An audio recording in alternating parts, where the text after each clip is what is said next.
सुशील कुमार मोदी जी हमारे साथ जुड़ चुके हैं सर, जरा उनका रुख कर लेते हैं।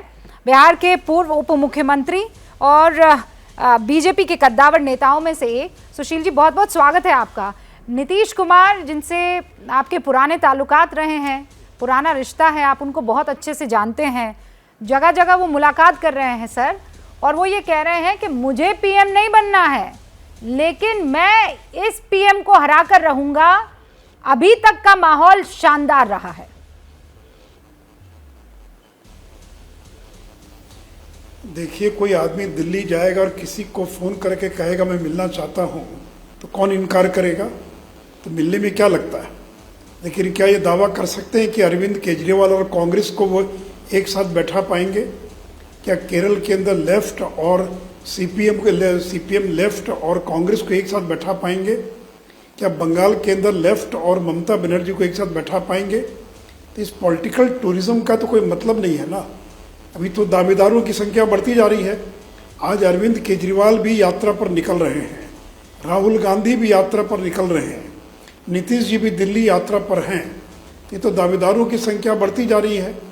और जिस शरद यादव से आज वो मिलने गए थे, उन्हीं शरद यादव को इन्होंने कितना जलील अपमानित करके पार्टी से निकाला था, उनकी मेमोरी खत्म करवा दिया, उनका घर खाली करवा दिया। देखिए, अभी तक नीतीश जी ने अपने पार्टी के 3 राष्ट्रीय अध्यक्ष यानी जॉर्ज फर्नांडिस, आरसीपी सिंह, शरद यादव, 3 अपने पार्टी के राष्ट्रीय अध्यक्ष को जलील करके, बेइज्जत करके पार्टी से निष्कासित करने का काम किया। और आज जो ललन सिंह उनके पार्टी के राष्ट्रीय अध्यक्ष हैं, ये भी पार्टी से निष्कासित किए जा चुके हैं और फिर माफी मांगकर वापस आए। ये उपेंद्र कुशवाहा, ये भी इनके द्वारा एक्सपेल्ड किए जा चुके हैं। तो देखिए, अब इनको इसलिए दिल्ली जाकर कितना भी प्रयास कर लें, ये जोड़ नहीं पाएंगे, क्योंकि जोड़ना ये असंभव काम है। अब ये कोई कहे कि सब लोग ईमानदार हो जाएं तो भ्रष्टाचार खत्म हो जाएगा, सारे लोग अगर एकजुट हो जाएं तो नरेंद्र मोदी का मुकाबला हो जाएगा। अरे भाई, कैसे एकजुट हो सकते हैं?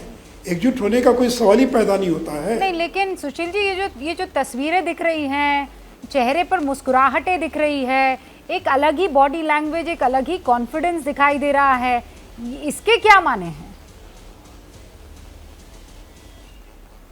देखिए, ये मुस्कुराहट और कॉन्फिडेंस तो जब 2 सीट आई थी तो भी दिखाई पड़ रहा था। तो नेताओं के चेहरे की मुस्कुराहट और कॉन्फिडेंस पर मत जाइए।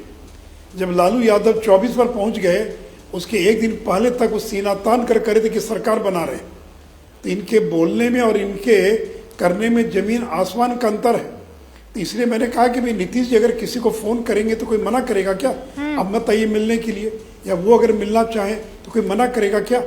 लेकिन क्या राहुल गांधी प्रधानमंत्री पद के दावेदार नहीं है? वो यात्रा पर निकल रहे हैं। और आपने ठीक कहा कि जिनका घर नहीं संभल रहा है, जिस व्यक्ति को ये नहीं मालूम है कि आटा लीटर में बिकता है कि किलो में बिकता है, वो खैर अच्छा 2 राज्यों तक सरकार सिमट गई, यानी कांग्रेस 2 राज्यों तक सिमट गई। तो आज वो यात्रा पर निकल रहे हैं। अरविंद केजरीवाल जी भी यात्रा पर निकल रहे हैं। आज हिसार से कहीं हरियाणा से यात्रा शुरू कर रहे हैं, भारत को नंबर 1 बनाने की। अभी बहुत सारी यात्राएं, बहुत सारा पर्यटन, बहुत सारे लोग इसमें दावेदारी करने वाले हैं। लेकिन देखिए, तो ये नरेंद्र मोदी को कमजोर करना चाहते हैं।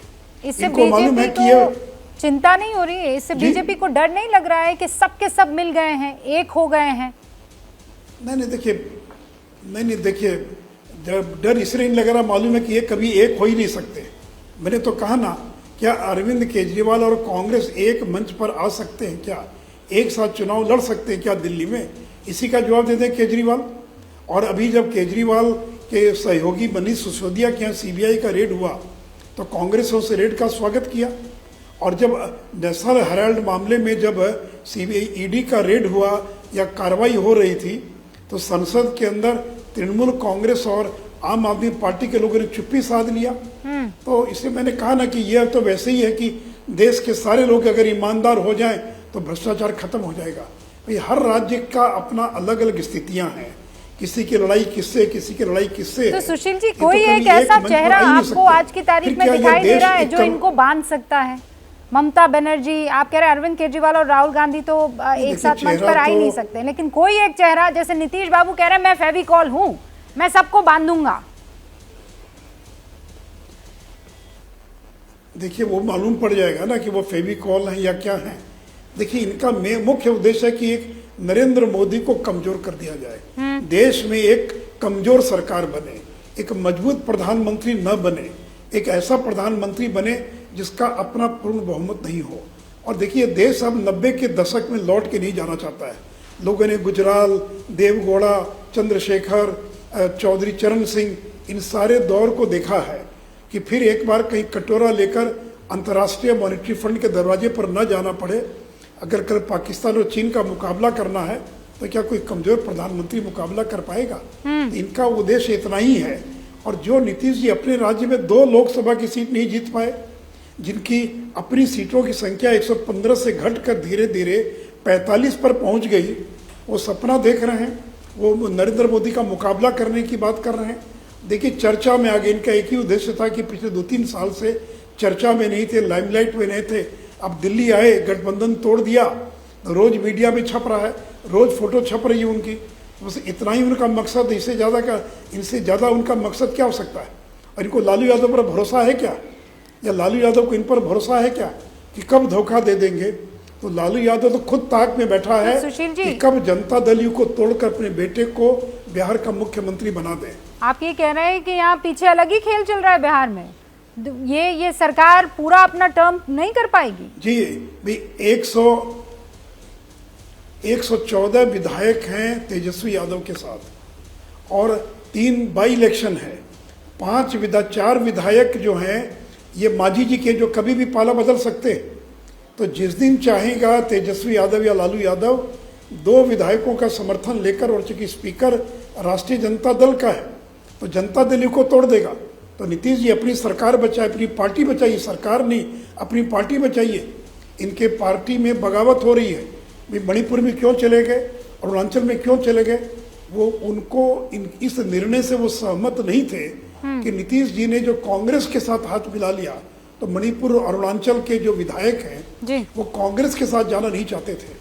और आज भी जनता दल यू के बड़ी संख्या में विधायक हैं जो या तो टूट कर चले जाएंगे राष्ट्रीय जनता दल में, कुछ हमारे साथ आ जाएंगे और कुछ चले जाएंगे कांग्रेस के अंदर। आगे भविष्य क्या इनकी पार्टी का? 2025 के बाद नीतीश कुमार की पार्टी का भविष्य क्या है? इसमें तो कोई विरासत है नहीं, कोई परिवारवादी पार्टी है नहीं, तो इनकी पार्टी का क्या होगा?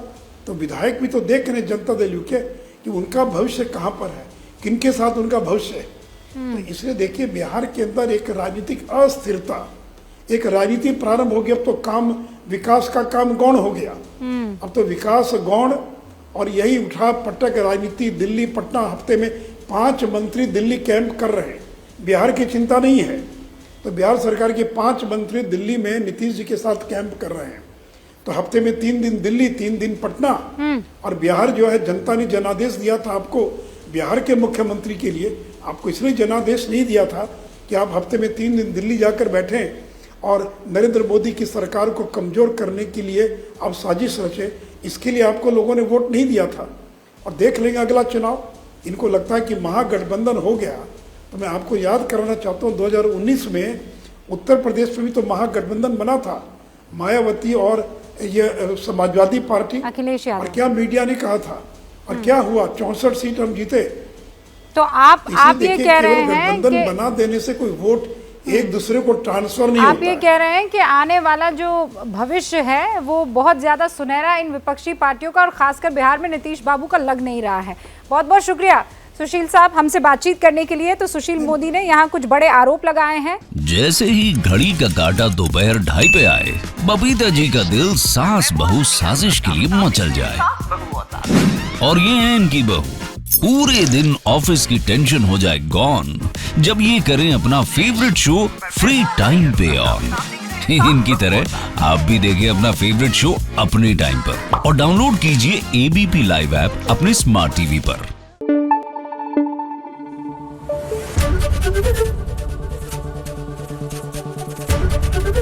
ABP न्यूज आपको रखे आगे।